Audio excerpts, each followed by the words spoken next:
Krishnaprasad sir लगायत सकैस्त जलपा ल अब नेपाल बौद्ध परिजति शिक्षाको 9 क्लासको यो द्वितीय पत्र त्यसमा पनि मध्यम निकायको हामी चर्चा गर्दै आइराखेका थियौं।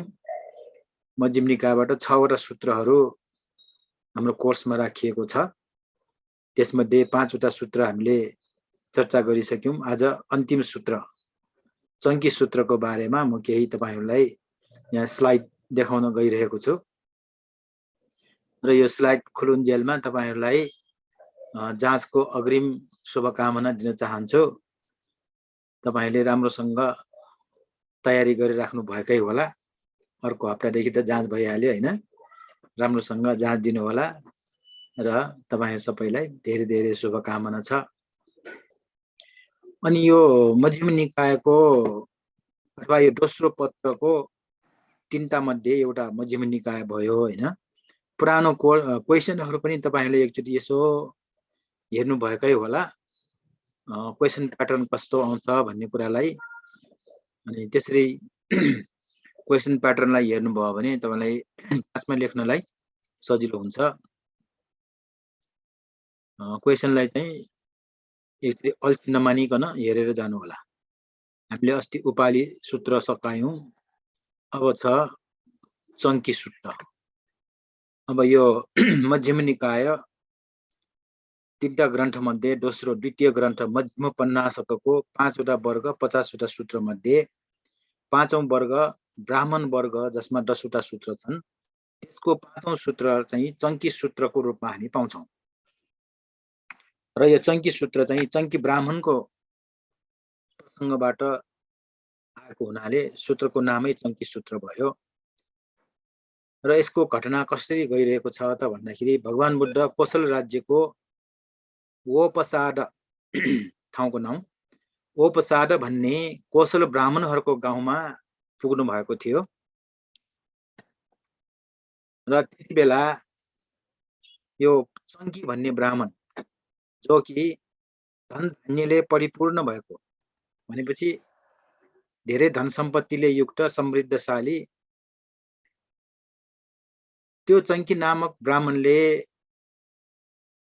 गाउँका अरु ब्राह्मणहरू बुद्धलाई भेट्न त्यो गाउँबाट चाहिँ हुल हुल है समूह समूह गरेर ब्राह्मणहरू बुद्धलाई भेट्न गइरहेको यो चङ्की ब्राह्मणले देखेछ। र देखेर उनले सोधे, हे ब्राह्मणहरू तिमीहरू कहाँ जाँदैछौ भन्दाखेरि हो हाम्रो ओपसाद भन्ने ठाउँमा भगवान बुद्ध हुनुहुन्छ, विराजमान हुनुहुन्छ। उहाँ चाहिँ यसरी अरहंस गुण आदि 9 वटा गुणले युक्त हुनुहुन्छ। उहाँको दर्शन दुर्लभ छ, त्यसकारण हामी दर्शन गर्न जान लागेको हो भन्दाखेरि त्यो चङ्की ब्राह्मणले पनि ओहो यस्तो दुर्लभ व्यक्तित्वलाई त म पनि दर्शन गर्छु भनेर उनले पनि जाने इच्छा गर्यो।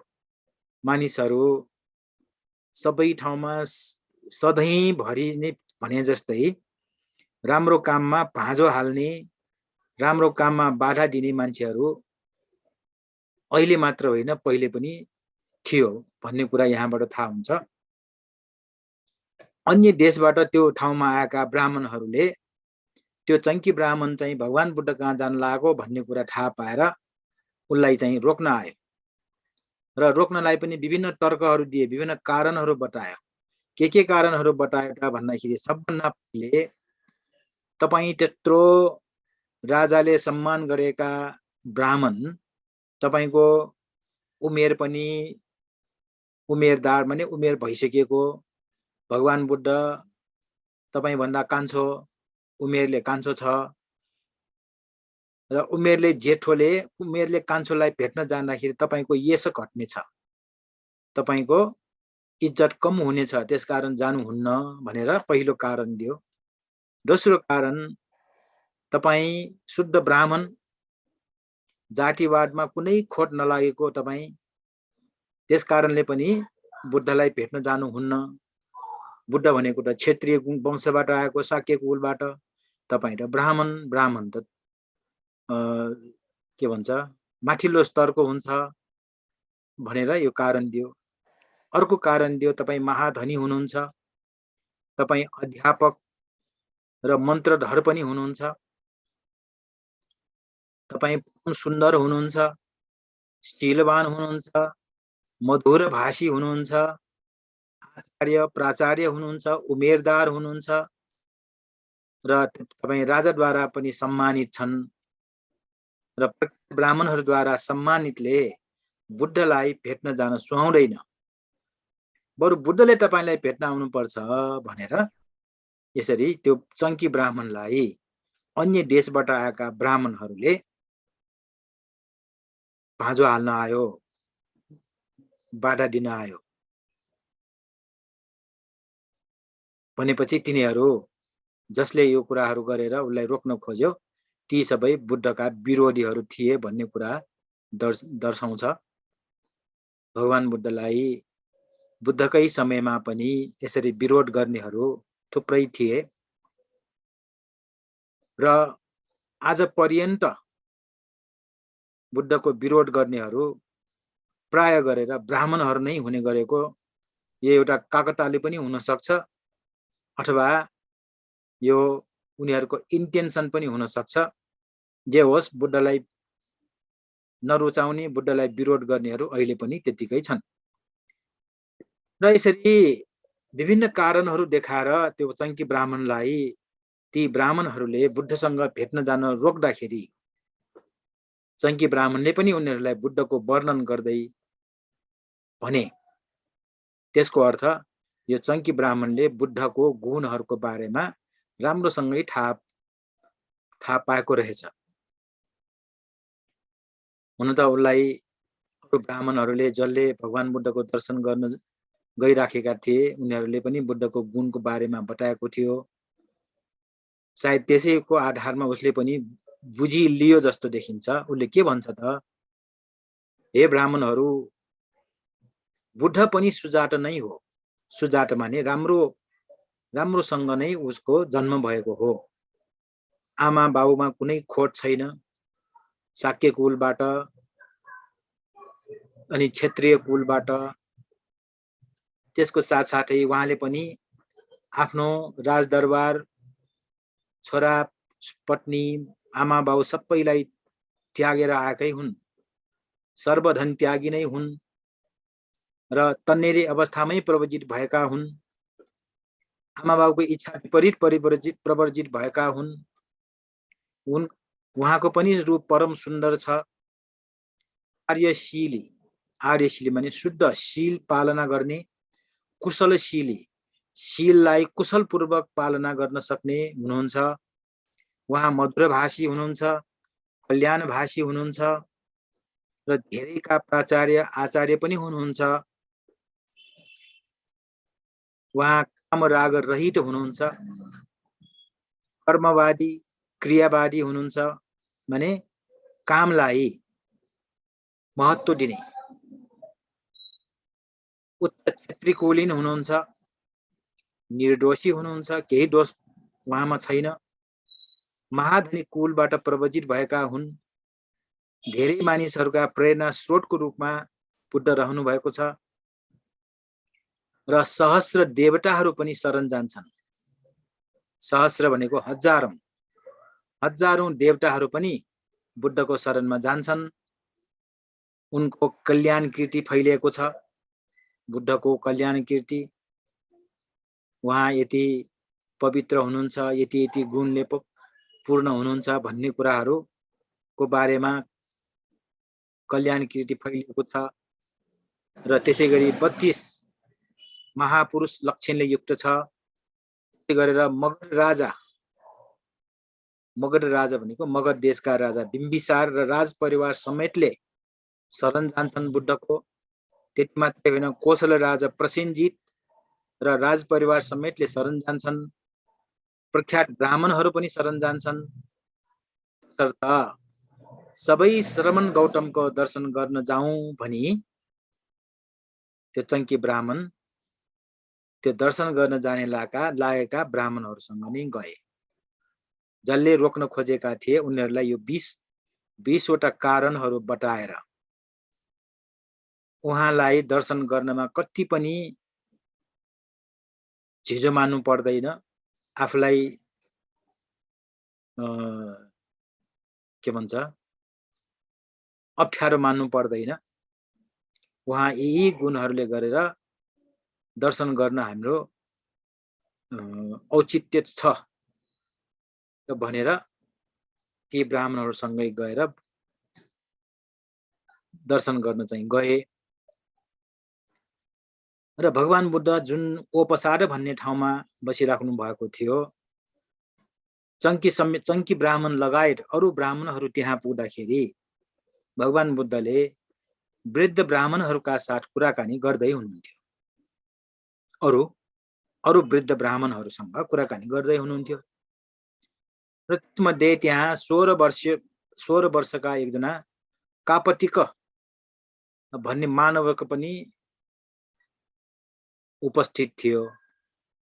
र त्यसले भगवान बुद्ध र ती वृद्ध ब्राह्मणहरूको बीचमा वार्तालाप भइरहेको बेलामा बीचमा उनले चाहिँ कुरा काट्न खोज्थ्यो र कुरा काट्थे। र कुरा काट्ने बेलामा भगवान बुद्धले के भन्नुहुन्थ्यो, यहाँ तिमी भन्दा ज्येष्ठ उमेरका मानिसहरू कुराकानी गरिराखेको ठाउँमा तिमीले यसरी बीचमा कुरा काट्ने नगर, किन बुद्ध पनि उनी भन्दा जेठो नै भयो, त्यो त 16 वर्षको केटो भयो। अनि अरू वृद्ध ब्राह्मण त बुद्ध भन्दा पनि अझ जेठा छन्। त्यसकारण यसरी ज्येष्ठ मानिसहरू कुरा गरेको ठाउँमा तिमीले चाहिँ बीचमा कुरा नकाट भनेर चाहिँ बुद्धले त्यो कापटिक मानवकलाई रोक्नुहुन्थ्यो। अनि यसरी रोकेको देख्दाखेरि त्यो चङ्की ब्राह्मण जो कि बुद्धको गुणलाई सम्झेर बुद्धलाई दर्शन गर्न आएका थिए, उसले भगवान बुद्धलाई, भगवान शास्ता त्यो कापटिकलाई नरोक्नुहोस्, उसले जे भन्न खोजेको हो भन्न दिनुहोस् भनेर यसरी आग्रह गर्यो। यो जो आग्रह गरेको कुरा सुनेर भगवान बुद्धले के विचार गर्नुभयो त भन्दाखेरि यी ब्राह्मणहरूले अवश्य पनि यो कापटिक मानवको द्वारा त्रिवेदमा है, वेद 3 प्रकारका वेदहरू 4 प्रकारका पनि भनिन्छन्, यो त्रिवेदमा प्रवचन गराउन चाहन्छ होला भनी बुद्धले विचार गर्नुभयो, अन्दाज गर्नुभयो। त्यस कारणले यो कापटिकलाई नरोक भनेको होला भनेर बुद्धले अन्दाज गर्नुभयो। अनि त्यही बेलामा यो कापटिकले के विचार गर्यो भने बुद्धको नजर आफूमाथि पर्नासाथ प्रश्न गर्ने मौका हेरेर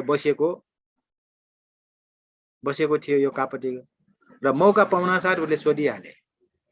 के भनेर सोध्यो त भन्दाखेरि, भगवान शास्ता ब्राह्मणहरूका पुराना मन्त्र पदलाई, अब यहाँ ब्राह्मणहरूको त मन्त्र उच्चारण गर्ने प्रथा छ, गायत्री मन्त्र आदि इत्यादि हैन। यो पुराना मन्त्रलाई यही नै सत्य हो, अरू तुच्छ छ भन्नेमा पूर्ण निष्ठा राख्छन्। कसले? ब्राह्मणहरूले, जुन परम्परागत रूपमा चाहिँ उनीहरूले पढ्दै आएका थिए, ती मन्त्रहरू नै सत्य हो, अरू सबै तुच्छ छन् भनेर चाहिँ उनीहरू त्यसमा ढुक्क छ, पूर्ण आस्था छ। यसमा तपाईँ के भन्नुहुन्छ भनेर बुद्धसँग सोधे। कसले? कापटिको मानवकले। अनि बुद्धले प्रति प्रश्न गरेर त्यही मानवकलाई के सोध्नुहुन्छ त भन्दाखेरि, हे कापटिक, यो पुराना मन्त्र नै सत्य हो, अरू तुच्छ छ भनेर यो मैले जान्छु, यो मैले देखेको छु भन्ने कोही ब्राह्मण त तिमीले देखेका छौ भनेर सोध्नुभयो। यहाँ छोटकरीमा म यो जान्दछु, मैले देखेको छु भन्ने कोही एकजना ब्राह्मण छ भनेर बुद्धले त्यही कापटिकलाई सोध्नुभयो। सोध्नुहुँदाखेरि कापटिकले छैन भगवान भनेर जवाब दियो। उनीहरूको पुरानो मन्त्र चाहिँ यही सत्य हो, अरू तुच्छ छ भन्ने चाहिँ त्यो परम्परागत सुरु त हैन, सुनेर आएको कुरामा चाहिँ आस्था मात्रै छ, तर त्यो हो कि होइन, ठिक कि बेठिक भनेर कसैले त्यसलाई चाहिँ विश्लेषण गरेको छैन भन्ने कुरा यहाँबाट देखिन्छ। किन त भन्दाखेरि त्यो सत्य नै हो, अरू तुच्छ छ भन्ने कुरा जान्ने देखेको छु भन्ने कोही ब्राह्मण त थिएन र नभएपछि उसले छैन भनेर उत्तर दियो। अनि भगवान बुद्धले फेरि प्रश्न गर्नुभयो, आचार्य प्राचार्य अथवा 7 पुस्ता मध्येका कुनै पनि एकजना ब्राह्मणले त्यसरी भनेको छ भनेर सोध्नुभयो। अब पुर्खातिर लाग्नुभयो। कापटिकले भन्छ छैन भगवान। अनि बुद्धले फेरि सोध्नुभयो, पुराना प्रसिद्ध मध्येका कुनै पनि एकजना ब्राह्मणले त्यसरी भनेको छ भन्दाखेरि त्यो पनि छैन। अनि भगवान बुद्धले के भन्नुभयो त, जसरी अन्धबेनु परम्पराका चाहिँ पहिलोले पनि देख्दैन, बीचकाले पनि देख्दैन, पछिल्लोले पनि देख्दैन भने चाहिँ त भयो। यो अन्धविश्वासमा चाहिँ अन्ध परम्परामा चाहिँ लागेको जस्तो देखियो। न कसैले देखेको छ, न कसैले जानेको छ, खाली श्रेष्ठ छ अरू तुच्छ छ भन्ने कुरा सुन्यो, त्यसैको आधारमा लैमा चाहिँ लाग्यो। त्यसकारण यो त यस्तो मात्रै भयो भनेर चाहिँ बुद्धले टिप्पणी गर्नुभयो। अनि कापटिकले के भन्छ, हो गौतम, ब्राह्मणहरू न केवल श्रद्धाले मात्र उपासना गर्छन् बल्कि श्रवणद्वारा पनि उपासना गर्छन् रे। उसले चाहिँ यसो भन्दाखेरि यो जुन पुरानो मन्त्रहरूलाई चाहिँ श्रेष्ठ ठान्ने हो त्यो श्रद्धाले मात्रै भनेको भनेर ठान्यो होला भनेर श्रवणद्वारा अथवा सुनेर पनि यो उपासना गर्छन् भनेर उसले चाहिँ अलिकति स्पष्ट गर्न खोज्यो, स्पष्टीकरण दिन खोज्यो। त्यति बेला भगवान बुद्धले भन्नुभयो, हे कापटिक, तिमीले पहिला चाहिँ तिमी श्रद्धामा गयो, श्रद्धाको कुरा गर्यो, अब फेरि श्रवण भन्दैछौ। श्रवण भने सुनेको भरमा भन्दैछौ। अनि त्यसैलाई मिलाएर भगवान बुद्धले आफ्नो कुरा राख्नुभयो, यसै लोकमा यी 5 धर्मका फल दुई प्रकारका हुन्छन्। के 5 त भन्दाखेरि एउटा श्रद्धा, अर्को रुचि, अर्को अनुश्रव, अर्को आकार वितर्क र अर्को दृष्टि निधान क्षमता। श्रद्धा विश्वास भइहाल्यो, रुचि आफ्नो रुचि इन्ट्रेस्ट भइहाल्यो, अनुश्रव सुन्ने काम, आकार परिवितर्क यो चाहिँ तर्क वितर्क गर्ने एक प्रकारको तरिका, र दृष्टि निधान क्षमता भनेको धर्मलाई राम्ररी हेर्ने क्षमता। यी 5 वटा धर्मको फलहरू दुई प्रकारका हुन्छन् भनेर बुद्धले उसलाई चाहिँ सम्झाउनु भयो। र यति मात्रै नभनिकन त्यसलाई अलिकति व्याख्या पनि गर्नुभयो। कसरी त भन्दाखेरि श्रद्धा त गर्छ तर त्यो तुच्छ हुन्छ भने उच्च स्तरको हुँदैन। त्यसै गरेर रुचि त लिन्छ तर त्यो तुच्छ हुन्छ। अनुश्रव राम्ररी सुन्ने त गर्दछ, त्यो पनि तुच्छ नै हुन्छ। परिवितर्क भनेर राम्ररी तर्कना गर्ने गर्छ तर त्यो पनि उच्च स्तरको हुँदैन, तुच्छ नै हुन्छ। र दृष्टि निधान क्षमता अथवा धर्मलाई राम्ररी हेर्ने क्षमता त हुन्छ तर त्यो पनि तुच्छ हुन्छ। यसरी 5 वटा धर्मको बारेमा उहाँले सबै तुच्छ हुन्छ भन्ने कुरालाई चाहिँ अगाडि सार्नुभयो। अब यो किन सार्नुभयो, यसको उद्देश्य के हो भन्ने कुराहरू बिस्तारै आउँदैछ, अलि धैर्य गर्नु होला। अनि अब हामीले बुझ्नुपर्ने कुराहरू यो, सत्यानुरक्षा गर्ने विज्ञ पुरुषले यही नै सत्य हो, अरू तुच्छ हुन् भनी निष्कर्षमा जान हुन्न। ब्राह्मणको चाहिँ पहिलोको काम के थियो, पुराना मन्त्रहरू सबै श्रेष्ठ छन्, अरू सबै तुच्छ छ भनेर उनीहरूले त आँखा चिम्लेर विश्वास गरेर आएका हुन्। बुद्धले त्यसलाई अन्धबेनु परम्परा भनेर टिप्पणी गर्नुभयो। र 5 वटा धर्मको दुईटा फलको बारेमा उहाँले यसरी बताउनु भएपछि सत्यानुरक्षा माने सत्य अनुरक्षा, सत्य भनेको सत्य नै भयो, अनु भनेको बार बार, रक्षा भनेको रक्षा गर्ने, सुरक्षा गर्ने। सत्यलाई बार बार सुरक्षा गर्ने व्यक्तिहरूले, त्यो पनि विज्ञ पुरुषले, थाहा पाएको पुरुषले यो माथिको 5 यो नै सत्य हो, अरु तुच्छ हुन् भनी निष्कर्षमा जानुहुन्न अरे। यो श्रद्धा, रुचि, अनुश्रव, आकार, परिवितर्क र दृष्टि निदान क्षमता हुन त हुन्छ, तर तुच्छ हुन्छ भनेर त्यसरी निष्कर्षमा जानुहुन्न। उहाँले बिस्तारै सम्झाउँदै हुनुहुन्छ। यसरी भनिसक्नु भएपछि कापटिकले भन्यो, हो गौतम, कहिलेसम्म सत्यको अनुरक्षा हुन्छ र कहिलेसम्म अनुरक्षा गरिन्छ? यहाँ सत्य अनुरक्षाको कुरा आयो, सत्यलाई अनुरक्षा हैन, बार बार रक्षा गर्नुपर्ने, त्यो कहिलेसम्म हुन्छ र कहिलेसम्म गरिन्छ भनेर यस्तो प्रश्न सोधे। र यो प्रश्नमा पनि बुद्धले के भन्नुभयो त, कुनै व्यक्तिमा त्यही अघिको 5 वटा श्रद्धा, रुचि, अनुश्रव, आकार, परिवितर्क र दृष्टि निधान क्षमता छ र छ भनी भन्दा सत्यको अनुरक्षा हुन्छ। आफूसँग यो 5 प्रकारको धर्ममा क्षमता छ भने छ भन्दाखेरि त्यो सत्यलाई रक्षा गरेको हुन्छ, तर त्यही मात्रै पनि सत्य होइन, अथवा यही नै सत्य हो, अरु तुच्छ छ भनी निष्कर्षमा जानुहुन्न। बुझिराख्नु भएको छ है? यसरी सत्यको अनुरक्षा हुन्छ त हुन्छ, तर त्यही अन्तिम सत्य होइन। अर्को शब्दबाट बुझ्दाखेरि त्यही अन्तिम सत्य र अरु सबै तुच्छ छ भनेर निष्कर्षमा जानुहुन्न भनेर चाहिँ बुद्धले सम्झाउनु भयो। र यसरी यतिकैमा यो सत्य हो, अरु तुच्छ छन् भनेर निष्कर्षमा नजानु भनेकै सत्यको अनुरक्षा हुन्छ र गर्छ पनि। अघिको प्रश्नको उत्तर यसरी दिनुभयो। भन्नुको अर्थ यी 5 वटामा यो नै श्रेष्ठ हो, यो नै सत्य हो, अरु सबै तुच्छ हुन् भनेर निष्कर्ष निकाल्नु हुँदैन। र यदि यसरी निष्कर्ष निकालेन भने त्यही नै एउटा सत्यको अनुरक्षा हो र यसरी नै अनुरक्षा गरिन्छ भनेर सम्झाउनु भएको कुरा हामी यहाँ बुझ्नुपर्छ। अनि त्यसमाथि थप्नुभयो उहाँले, तर यतिले मात्र सत्यानुबोध हुँदैन। फेरि अर्को शब्द आयो, सत्यानुबोध।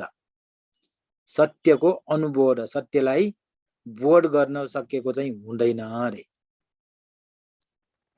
अनि त्यो कापटिकले फेरि प्रश्न गर्यो, अब सत्यानुबोध चाहिँ कसरी हुन्छ त?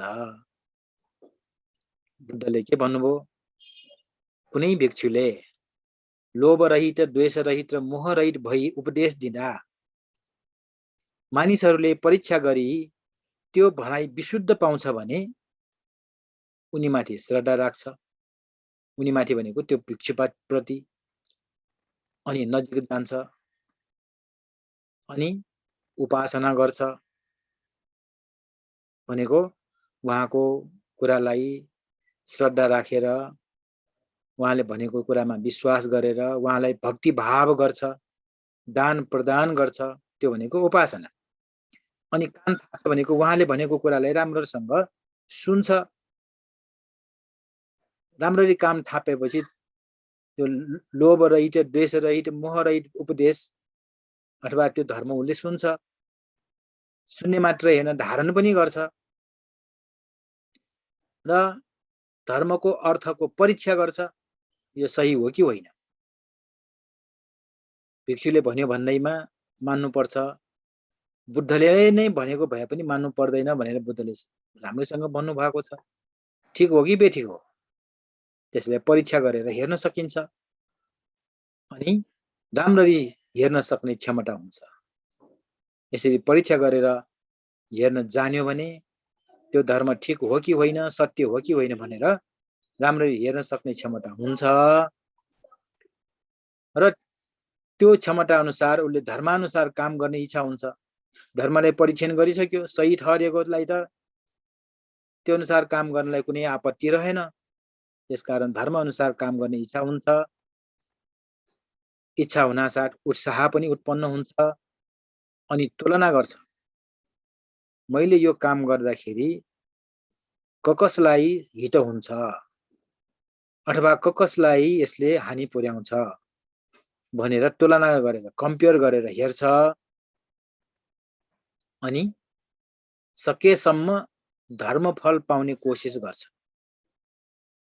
धर्म अनुसार काम गर्दाखेरि केही प्रतिफल त पाइहाल्छ, त्यसको फल पाउने कोसिस गर्छ र परम सत्यको साक्षात्कार गर्छ। परम सत्य भनेको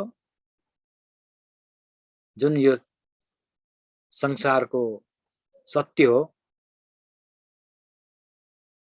त्यसमा कुनै पनि प्रकारका सम्प्रदायको लेबल नलगाएको, फलानु धर्म ढिस्कानु धर्म भनेर नभनिएको जुन सत्य हो, जुन तथ्य हो,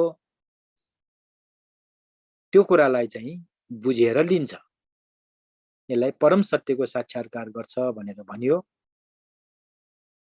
र यसरी साक्षात्कार गर्नु भनेकै सत्यलाई अनुबोध गर्ने हो।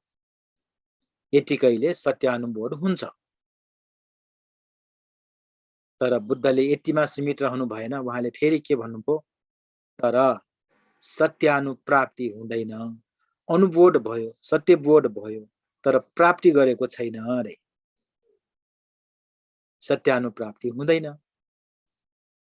अनि भनेपछि त्यो कापटिकले फेरि सोध्छ, सत्यानुप्राप्ति कसरी हुन्छ त भनेर सोध्दाखेरि भगवान बुद्धले के भन्नुभयो, यही धर्मलाई सेवन गर्दा, भावना गर्दा, बढाउँदै लैजाँदा सत्यानुप्राप्ति हुन्छ।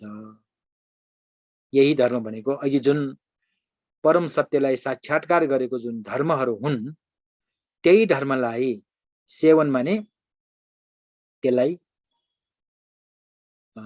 स्वीकार गर्नु, त्यही अनुसारको आचरण बनाउनु, त्यसैलाई भावना गरेर भाविता बहुलीकता झन्झन वृद्धि गर्दै लानु, बढाउँदै लैजानु गर्दाखेरि सत्यानुप्राप्ति हुन्छ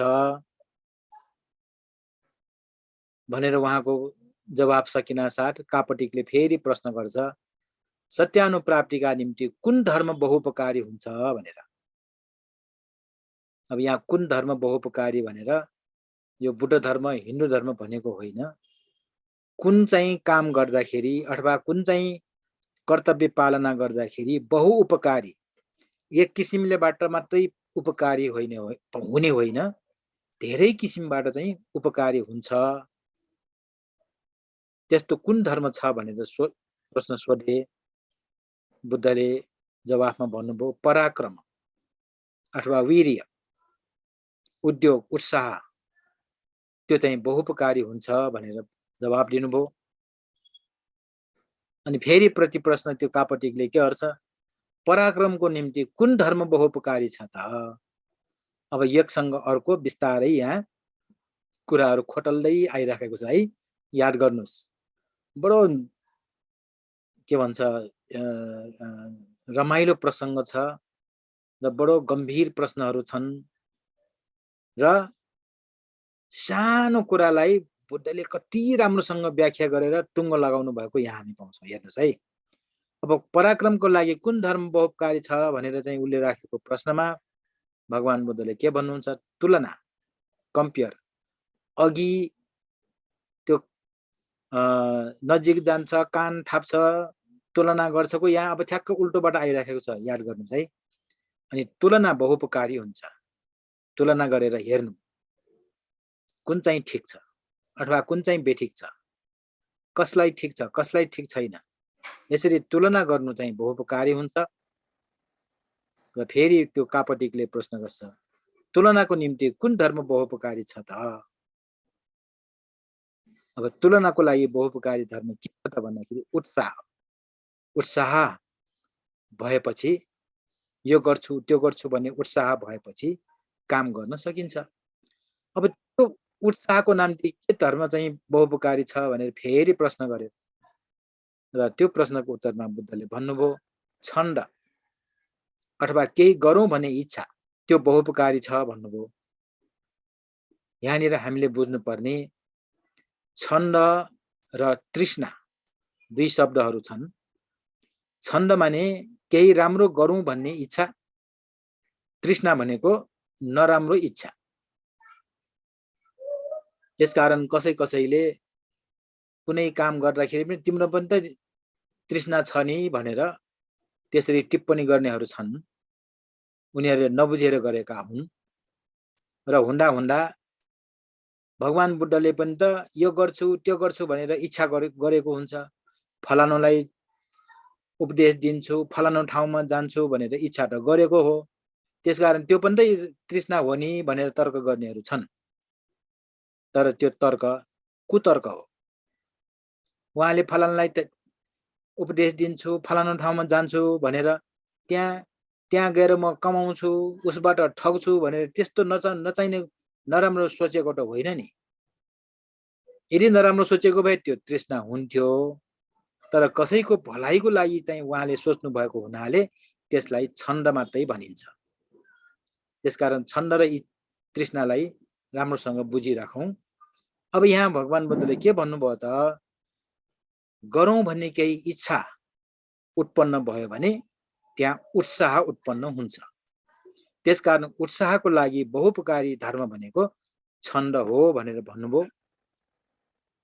अनि फेरि प्रश्न आयो, छन्दको लागि कुन धर्म बहुपकारी छ त? बुद्धले भन्नुभयो, धर्म निध्यान क्षमता, धर्मलाई राम्रोसँग हेर्ने क्षमता यो छन्दको लागि बहुपकारी छ। अघि त्यो 5 वटा कुराहरू यहाँ बिस्तारै दोहोरेर आउँदैछ, हेर्नुहोस् है।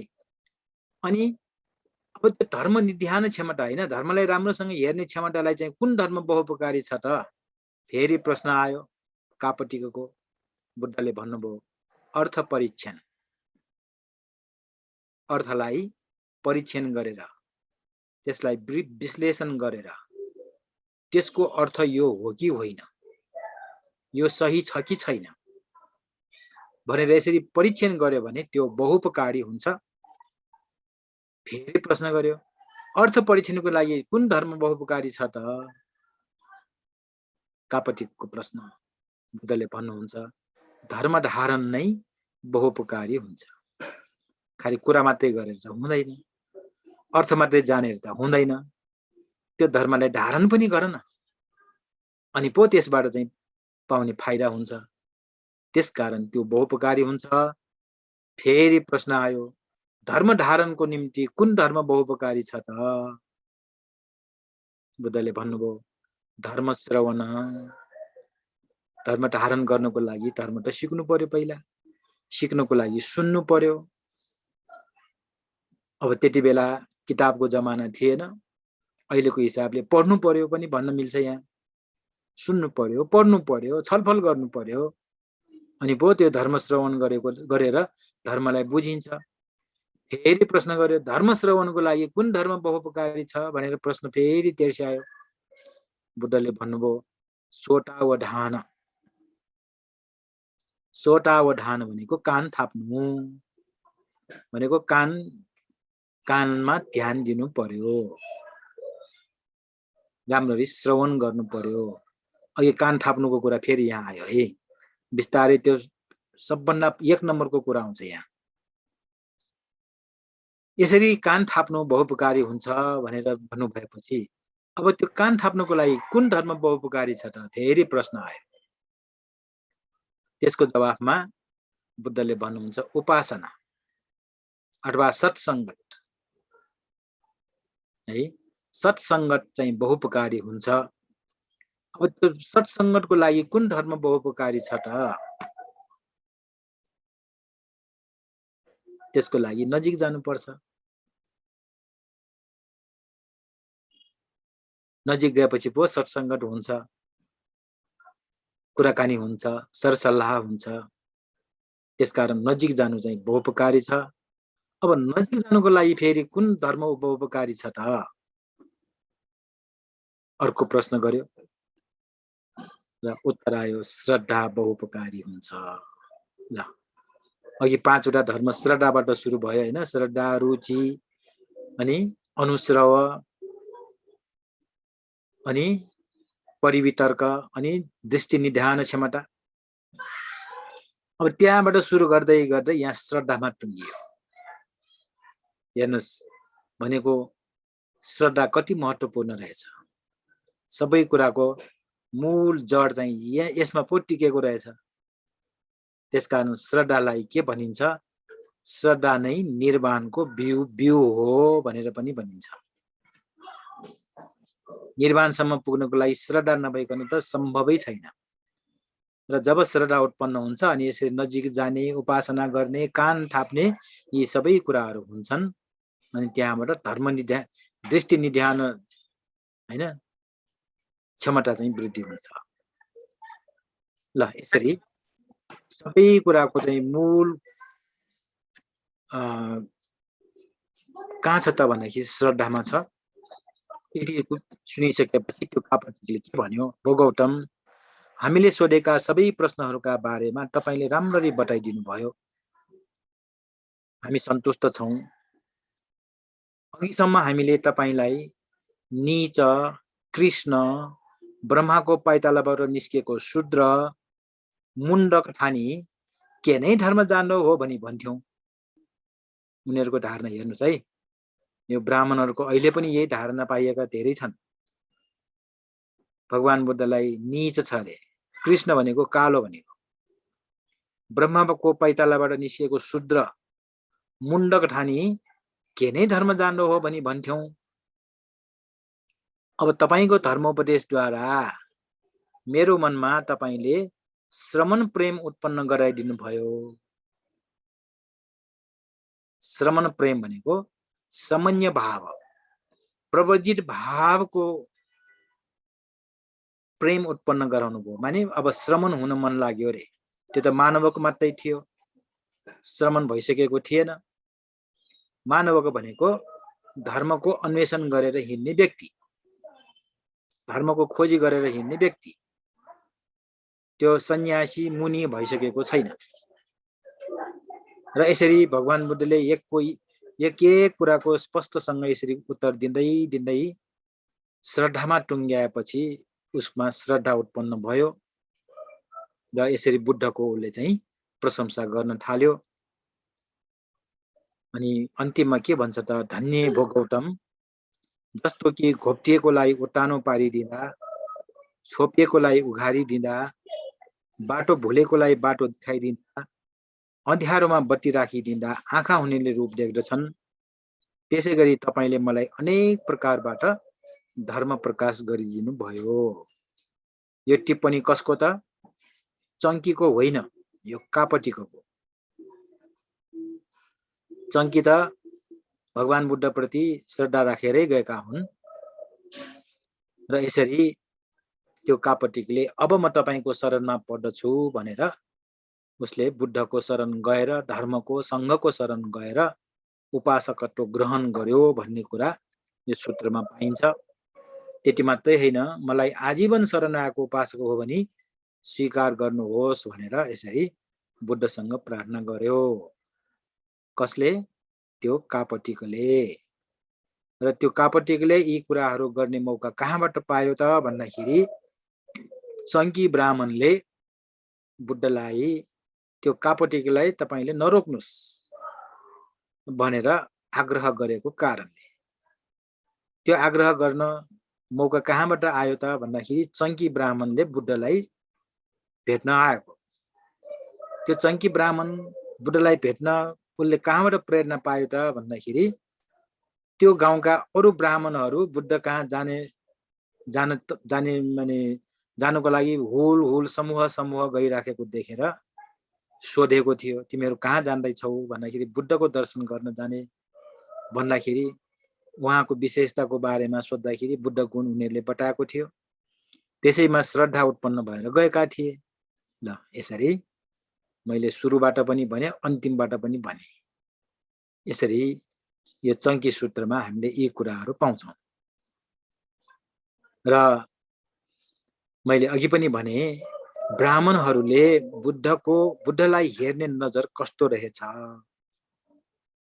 प्राय ब्राह्मणहरूले राम्रो दृष्टिकोणले हेर्ने गरेको पाइँदैन। र अझ बुद्धलाई गाली गर्ने ब्राह्मणहरू पनि थुप्रै थिए। बुद्धलाई नचाहिँदो आरोप लाउनेहरू पनि थुप्रै थिए। बुद्धको समयमा पनि त्यस्तो थिए भने अहिलेसम्म पनि त्यस्तो ब्राह्मणहरू थुप्रै छन्। त्यसो भनेर सबै ब्राह्मण खराब भन्न खोजेको पनि होइन। बुद्धका मुख्य श्रावकहरू, अग्र श्रावकहरू फेरि ब्राह्मण नै थिए। 5 जना सबभन्दा पहिलो शिष्य 5 जना पनि सबै ब्राह्मणहरू नै थिए। र ती 5 जना ब्राह्मणहरू पनि फेरि नेपालीहरू नै थिए। तपाईले याद गर्नुभयो कि भएन? किन नेपाली थिए त भन्दाखेरि उनीहरू कपिलवस्तुबाट गएका थिए। अब कपिलवस्तु अहिले नेपालको भूमि मान्य हो भने तिनीहरू पनि त नेपाली नै भए, हैन र? त्यसै गरेर यो महाकाश्यप भिक्षु उनी पनि ब्राह्मण, अरु पनि थुप्रै ब्राह्मणहरूको उदाहरणहरू पाइन्छ। यही आधारमा श्रद्धेय अमृतानन्द भन्तेले बुद्धकालीन ब्राह्मणहरू भनेर ग्रन्थ नै लेख्नु भएको छ। त्यसमा थुप्रै ब्राह्मणहरूको चर्चा पाइन्छ। भन्नुको अर्थ ब्राह्मणहरू पनि प्राय गरेर तीक्ष्ण दिमागका हुन्छन्। उनीहरूले छिट्टो धर्मलाई बुझ्न सक्छन् र त्यही धर्म बुझेर नै बुद्धले उनीहरूलाई अग्रश्रावक, महाश्रावकको स्थान दिनुभएको हो, एतडग्ग पद दिनुभएको हो।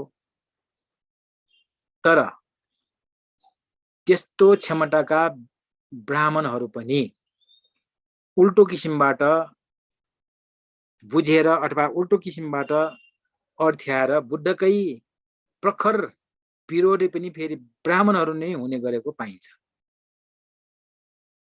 यति मात्रै होइन, ब्राह्मण परिवारबाट भिक्षु बन्न आएका थुप्रै छन् र तिनीहरूले यो संगायन गर्दाखेरि धेरै कुरालाई चाहिँ थपघट गर्यो भन्ने पनि मानिसहरूको धारणा पाइन्छ। अब त्यतातिर हामी नलागौं। यो चङ्की सूत्रले हामीलाई के शिक्षा दिन खोजेको छ त भन्दाखेरि ब्राह्मणहरू बुद्धलाई बदनाम गर्न खोज्ने, विरोध गर्न खोज्ने पनि छन्।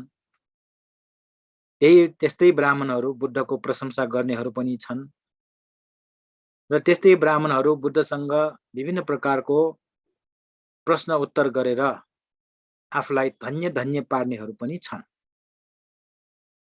र यहाँ चाहिँ मुख्य रूपमा श्रद्धालाई महत्त्व दिएर बुद्धले दिनुभएको उपदेशलाई हामीले बुझ्नु भएन। ल 6 बज्यो। अघि कृष्णप्रसाद सरले फेरि अर्को पनि क्लास छ भन्दै हुनुहुन्थ्यो, त्यसकारण मैले राख्नुपर्ने कुरा राखेँ र यो भन्दा अगाडिको क्लासको पहिले नोटहरू मैले कृष्णप्रसाद सरलाई मेल गरिदिएको छु। कसैलाई चाहिन्छ भने उहाँसँग सम्पर्क राख्नु होला। म यो पनि राखिदिन्छु। मनोरञ्जन सर, 6:15 सम्म लिनुभयो हुन्छ। 6:15 चाहिँ आउनुहुन्छ। मैले यो कुरा राखेँ। अब केही प्रश्न छ भने राख्नु होला भनेको। हुन्छ। कसैको केही प्रश्न छ भने राख्नु होला, अथवा गएको क्लासहरूको बारेमा पनि केही कुराहरू छ भने राख्नु होला। हाम्रो 10-12 मिनेट बाँकी छ र मैले यो जुन मध्यम निकायको 6वटा सूत्रहरूको बारेमा यहाँलाई छोटकरीमा यो जुन कुराहरू राखेँ, तपाईहरुलाई कस्तो लाग्यो? झनै कन्फ्युज भयो कि झनै अलमल भयो कि अथवा केही बुझ्नु भयो कि त्यो कुरा चाहिँ मलाई थाहा पाएको छैन। मैले आज सोध्दै छु। सर धेरै फाइदा भयो नि। छैन सर, छैन? छैन, क्लियर भएको छ भनेको। ए म त क्लियर बुझेको छैन भन्नुभयो भन्ठाने। होइन, बुझेको छ भनेको। ए क्लियर भयो भनेको। ए ल। अब अनि यसमा चङ्की सूत्रमा कापटिक चाहिँ श्रवण भयो, अनि चङ्की ब्राह्मण चङ्की ब्राह्मण के लास्टमा चङ्की ब्राह्मण त्यो श्रद्धाले सुन्न मात्रै आएको भयो होइन सर? श्रद्धाले सुन्नु मात्र आएको सुन्न आएको भन्दा पनि बुद्धलाई भेट्न आएको। भेट्न आएको भेट्न आएको। यसले गर्दा अब चङ्की सूत्र भन्न साथै हामीलाई चाहिँ आइसक्यो। हजुर धेरै धेरै धन्यवाद सर। हस् धन्यवाद। सर यहाँनिर एकचोटि भनिदिनु न, यो कापटी ब्राह्मणले त्यो ठुलो ठुलो के भिचुवाहरू के बाहुनहरू कराउँदै थियो होइन, के क्वेसन थियो अनि त्यहाँ चाहिँ नि गरिदियो, त्यहाँ अलिकति कन्फ्युज भयो भनिदिनुहोस् न।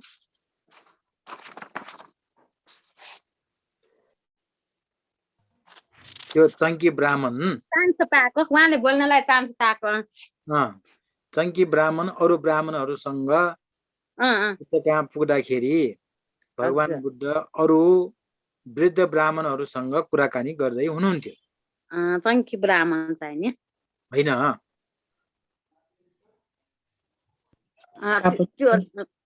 अरू ब्राह्मणसँग कुरा गर्ने चाहिँ कुन चाहिँ पर्यो? बुद्ध भन्दै थियो। भगवान यहाँनिर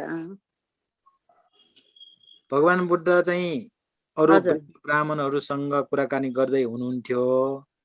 त्यति नै बेला यो चङ्की ब्राह्मण अरू ब्राह्मणहरूसँग बुद्ध कहाँ पुगेको। हजुर। अब त्यहाँ त्यो वृद्ध ब्राह्मणहरूसँग बुद्धको कुराकानी हुँदा भइरहेको बेलामा एकजना अर्को त्यो कापटीको भन्ने 16 वर्षीय ब्राह्मण पनि थियो।